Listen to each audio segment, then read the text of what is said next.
खट्टा खाने वाली चुड़ैल। रात को अचानक राधिका मौसी को किचन से कुछ गिरने की आवाज आई। उन्होंने बाहर निकल के देखा तो किचन में उन्हें कोई सफेद साड़ी में दिखा। वो चीख पड़ी, हे भगवान, आलतू जलाल तू आई बला को टाल तू, आलतू जलाल तू आई बला को टाल तू। राधिका मौसी को चीखते सुनकर श्रवण बाहर आता है भागते हुए। अरे माँ, क्या हुआ? क्या देख लिया?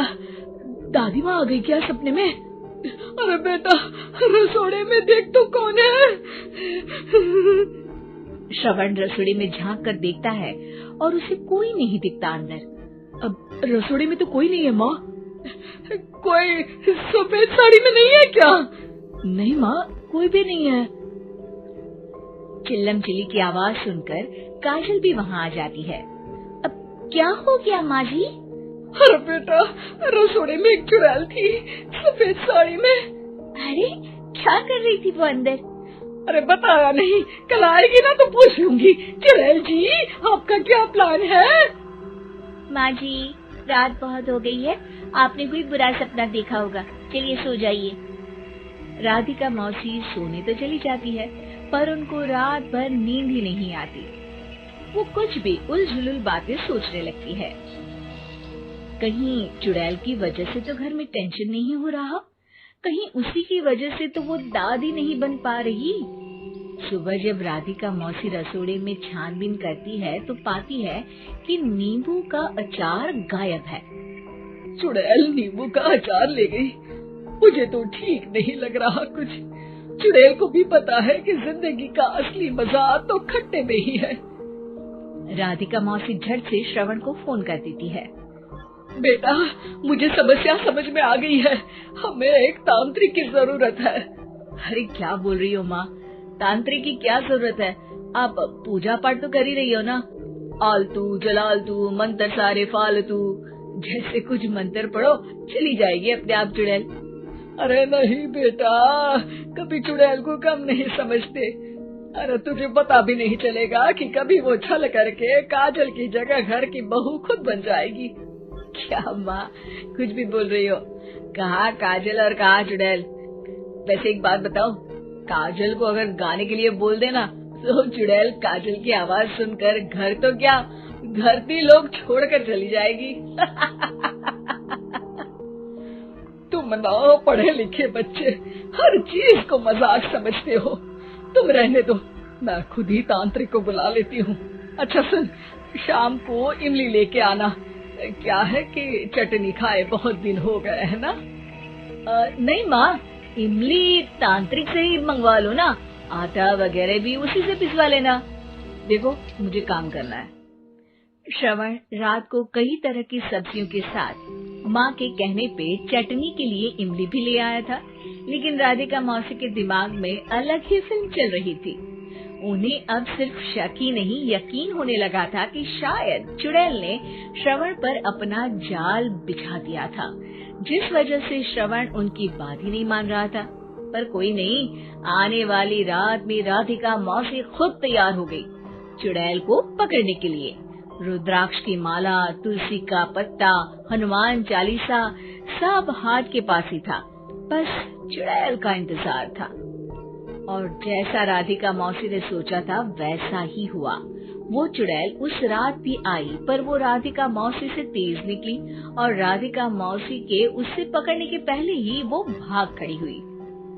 जरूर बहू पे साया है उस चुड़ैल का, तभी तो श्रवण के कमरे में गई है। और अगली सुबह राधिका मौसी पिछली रात हुए हमले में किन चीजों का नुकसान हुआ उसका हिसाब लगा रही थी। उनके खेमे से एक आम के अचार की शीशी भी गायब हो चुकी थी और वो इमली भी जो कल श्रवण लेकर आया था। राधिका मौसी इस बारे में सोच ही रही थी कि श्रवण जल्दी से रसोड़े में आकर दवाइयों की पोटली ढूंढने लगता है। अरे बेटा, क्या हो गया? अब माँ, वो काजल की तबीयत खराब है, बहुत घबराहट हो रही है उसे।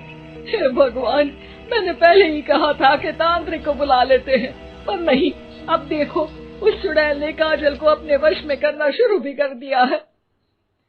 हालांकि श्रवण भूतों में विश्वास नहीं करता था, पर अब वो भी डर जाता है और राजी हो जाता है एक तांत्रिक को बुलाने के लिए। कुछ ही घंटों में तांत्रिक आ जाते हैं और राधिका मौसी तांत्रिक जी को सब बता देती है। घोर संकट, घनघोर संकट, चुड़ैल को मारू जोर चाकट, ओम भट स्वाहा खटखा के आहा। अरे ये क्या मंत्र है? मेरे खुद के ओरिजिनल मंत्र है, कल रात को ही लिखे हैं, अच्छे लगे तो दाद चाहूंगा। एक और मंत्र सुनो। अर्ज किया है आब्राकडाब्रा, दिल्ली बम्बई आगरा, चंदा मामा सोवरले सुरन मामू जारा। ये मंत्र है? अरे कोई 40 वालीसा पढ़ो ना। वक्त कम है, 40 नहीं पड़ेंगे, 20-25 में काम चलाना पड़ेगा। अलग निरंजन जाके लंदन, मुफ्त का मंजान घिस मेरे नंदन। अरे जल्दी करो तांत्रिक जी, जल्दी करो। तांत्रिक अपने उल झलूल मंत्र पढ़ने लगता है। श्रवण को तांत्रिक पे शक होता है। वो अपने एक डॉक्टर दोस्त को कॉल कर देता है ताकि कोई अनहोनी हो तो इमरजेंसी में चीजें मैनेज हो जाए। तांत्रिक धुनी रमाता है, जिसकी वजह से कमरे में काफी धुआं हो जाता है और जिसकी वजह से बहू की घबराहट बढ़ जाती है। अब भागेगी चुड़ैल। हाँ। बहू खांसते हुए धुएं से बचने के लिए बाहर चली जाती है। अरे भाग रही है, भाग रही है। पीछे पीछे श्रवण भी जाता है। बहू एक सोफे पर बैठ जाती है। तभी डॉक्टर दोस्त आ जाते हैं और श्रवण को पानी लाने के लिए कहते हैं। थोड़े चेकअप के बाद डॉक्टर कहते हैं, मेरे हिसाब से जाप का काम पूरा हो गया है। क्या मतलब? अरे कुछ भी नहीं माँ, कोई चुड़ैल नहीं है, खुशखबरी है, अब दादी बनने वाली है। मगर वो सब अचार के डब्बे। श्रवण दोनों अचार के डब्बे अपनी माँ को दिखाता है, जो कि उनके बिस्तर के नीचे छुपे हुए थे। आपने सही बोला था माँ, वो चुड़ैल काजल ही थी जो खट्टा खा रही थी। हमें कल ही पता चला, पर हमने आपको ये तांत्रिक वाला काम करने दिया ताकि आपको भरोसा हो जाए कि भूत वगैरह कुछ होता ही नहीं। अच्छा, ये तो बड़ी खुशी की बात है। पर बेटा मुझे एक झाड़ू तो ला दे। क्यों माँ? ये तांत्रिक का भूत उतारती हूँ मैं। अब तांत्रिक राधा मौसी के डर से घर से भाग निकलता है और राधा मौसी उसके पीछे भागती है। अरे संकट ये घनघोर है, तांत्रिक मुआ चोर है।